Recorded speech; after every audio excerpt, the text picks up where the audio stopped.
இறையேசுவில் பிரியமான சகோதர சகோதரிகளே, நமது ஆண்டவர் இயேசு கிறிஸ்துவுடைய திருப்பெயரால் உங்களுக்கும் உங்கள் குடும்பத்தில் இருக்கிற அனைவருக்கும் அன்பும் சமாதானமும் மகிழ்ச்சியும் உண்டாவதாக. ஆன்மீகமிக்கவர்களே, ஜனவரி மாதம் 20ஆம் தேதி தாயாம் திரு அவை புனித செபஸ்தியாருடைய நினைவு நாளை தான் கொண்டாடுகிறது. ஆன்மீகமிக்கவர்களே, இந்த புனித செபஸ்தியார் திருச்சபையுடைய வரலாற்றுல தொடக்க காலத்துல வாழ்ந்து இயேசுவுக்காக மறைசாட்சியத்தை பகிர்ந்த ஒரு மறைசாட்சி.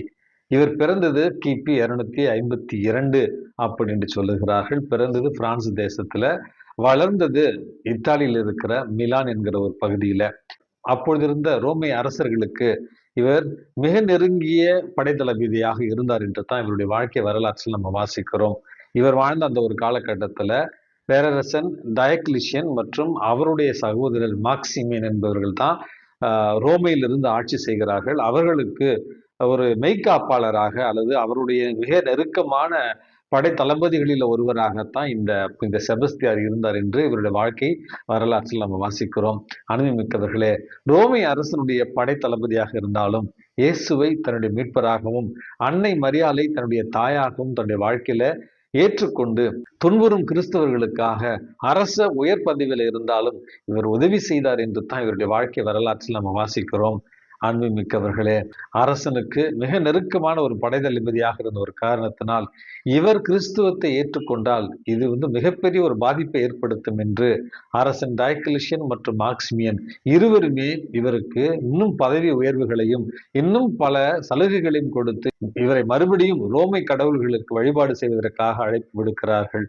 இருந்தாலும் கடைசி வரையில விசுவாசத்துல உறுதியாக நிலைத்து நின்று இருமுறை மறைசாட்சியம் என்று சொல்லுவார்கள். அதாவது முதலில் இவரை கட்டி வைத்து அம்புகளால் துளைக்கிறார்கள், பிறகு இறந்து விட்டார் என்று இவரை தூக்கி வீசிவிட்டு சென்று விடுகிறார்கள். இதை கண்டு அங்கிருந்த ஐரீன் என்று சொல்லப்படுகிற ஒரு இளம் விதவியானவள் இந்த புனித செபஸ்தியாரை கொண்டு தன்னுடைய வீட்டுல மருந்திட்டு மறுபடியும் இவரை உடல் நலத்தில் தேற்றுகிறார்.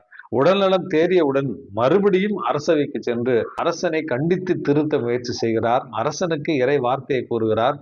அரசனுக்கு எச்சரிக்கையை விடுக்கிறார். இதனுடைய ஒரு காரணமாக மறுபடியும் தடியால் அடித்து 2வது முறை மறைசாட்சியத்தை இவர் ஏற்று 2வது முறையாகவும் இவர் கொலை செய்யப்பட்டார் என்று தான் இவருடைய வாழ்க்கை வரலாற்றில் நம்ம வாசிக்கிறோம். அன்பு மிக்கவர்களே, எத்துணை உயர் பதவியில் இருந்தாலும் எவ்வகை சலுகைகள் எனக்கு கிடைக்கும் என்று தெரிந்திருந்தும் இயேசுவை மறுதலிக்காமல் இயேசுவுக்காக மறை சாட்சியத்தை ஏற்று மற்ற கிறிஸ்தவர்களை, அதுவும் குறிப்பாக துன்புறும் கிறிஸ்தவர்களை விசுவாசத்துல உறுதிப்படுத்திய ஒரு புனிதராகத்தான் இந்த புனித செபஸ்தியாரை நம்ம பார்க்கிறோம். அம்புகள் இவருடைய உடலை துளைத்த பொழுதும் விசுவாசத்திலிருந்து சற்று மனம் தளரவில்லை. ஆகவே இந்த அம்புகள் நம்முடைய வாழ்க்கையில திடீரென்று வருகிற துன்பங்களைப் போல, இந்த அம்புகள் நம்முடைய இந்த உலக வாழ்க்கையில திடீரென்று வருகிற தொற்று நோய்களைப் போல, கொள்ளை நோய்களைப் போல என்று உணர்ந்துதான் உலகம் முழுவதும் புனித செபஸ்தியார் கொள்ளை நோய்களுடைய பாதுகாவலராக, அதாவது கொள்ளை நோய்களிலிருந்து மக்கள் இனத்தை பாதுகாக்கிற ஒரு பாதுகாவலராகவும், மறை சாட்சியருடைய பாதுகாவலராகவும், நன்மரணத்தினுடைய ஒரு பாதுகாவலராகவும், வில் எய்பவர்களுடைய பாதுகாவலராகவும் இவர் அறிவிக்கப்பட்டிருக்கிறார். அன்புமிக்கவர்களே, கத்தோலிக்க திரு அவையில் இருக்கிற திரு ஓவியங்களில மிக அதிகமாக வரையப்பட்ட ஒரு திரு ஓவியத்துக்கு சொந்தக்காரர் புனித செபஸ்தியார் என்று தான் சொல்லுவார்கள். இந்த புனிதருடைய வாழ்விற்கும் இன்றைக்கு நமக்கு கொடுக்கப்பட்டிருக்கிற நற்செய்தி வாசகத்திற்கும் ஒரு நெருங்கிய தொடர்பு இருக்கிறது. ஒரு சில பரிசேயர் இயேசுவிடத்துல உம்முடைய சீடர்கள் ஓய்வு நாளை பின்பற்றுவது இல்லையே, ஓய்வு நாளை மதிப்பது இல்லையே என்கிற ஒரு குற்றச்சாட்டை இயேசுவிடத்துல வைக்கிறார்கள். அதற்குத்தான் நமது ஆண்டவர் இயேசு கிறிஸ்து அவர்களிடத்துல ஒரு அறிவுபூர்வமான ஒரு கேள்வி கேட்கிறார். ஓய்வு நாள் மனிதருக்காக ஏற்படுத்தப்பட்டதா அல்லது மனிதர் ஓய்வு நாளுக்காக ஏற்படுத்தப்பட்டவரா அப்படின்னு சொல்லி, கடவுளுடைய திருச்சட்டங்கள் என்பது மனிதர்களை இன்னும் அமிழ்த்துவதாகவும், மனிதர்களை இன்னும் கொடுமைப்படுத்துவதற்காகவும், மனிதர்களை இன்னும் வதைப்பதற்காகவும் இறைவனுடைய திருச்சட்டங்கள் நமக்கு கொடுக்கப்படவில்லை. மாறாக இறைவனுடைய திருச்சட்டங்கள் அவருடைய பேரன்பையும் அவருடைய இரக்கத்தையும் அவருடைய கருணையையும் மக்களுக்கு உணர்த்துவதாகத்தான் கடவுளுடைய திருச்சட்டங்கள் இருக்கின்றன என்று சொல்லி, I am the Lord of the Sabbath அப்படின்னு சொல்லுவதன் மூலமாக ஓய்வு நாளில் ஆண்டவர் என்று தன்னையே நமது ஆண்டவர் இயேசு கிறிஸ்து அறிமுகப்படுத்துவதன் மூலமாக அவர் ஓய்வு நாளுக்கெல்லாம் மேலானவர், திருச்சட்டத்தை நிறைவேற்ற வந்தவர். மனிதர்களுடைய சடங்குகள், சம்பிரதாயங்கள் இவை அனைத்திற்கும் மேலானவர். மனிதர்களிடத்தில் இருக்கிற அந்த சடங்குகள், சம்பிரதாயங்கள் மனித நேயத்தை காப்பாற்ற வேண்டும். அதே நேரத்துல இறைவனுடைய திருச்சட்டத்தை நம்முடைய வாழ்க்கையில் நிறைவேற்றும் என்பதையே இன்றைய நற்செய்தி வாசகம் நமக்கு தெளிவாக சொல்லுகிறது.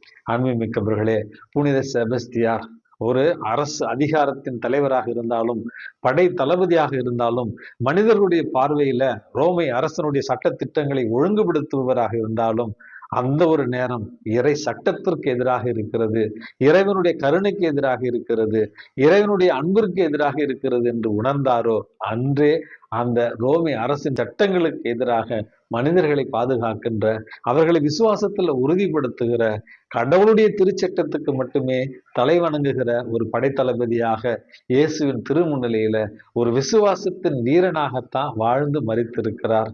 நம்முடைய அன்றாட வாழ்க்கையில் கூட அன்புமிக்கவர்களே, சடங்குகள், சம்பிரதாயங்கள் மற்றும் மனிதர்கள் ஏற்படுத்திய சட்டங்களையும் தாண்டி மனித நேயத்தையும், இறைவனுடைய அன்பையும், இறைவனுடைய கருணையையும் நம்முடைய வாழ்வாலும் வார்த்தையாலும் வாழ்ந்து காண்பிக்கின்ற பொழுதுதான் நாமும் புனித செபஸ்தியாரை போல ஆண்டவர் திருமுன்னிலையில விசுவாசத்தின் வீரர்களாய் மாறுவோம்.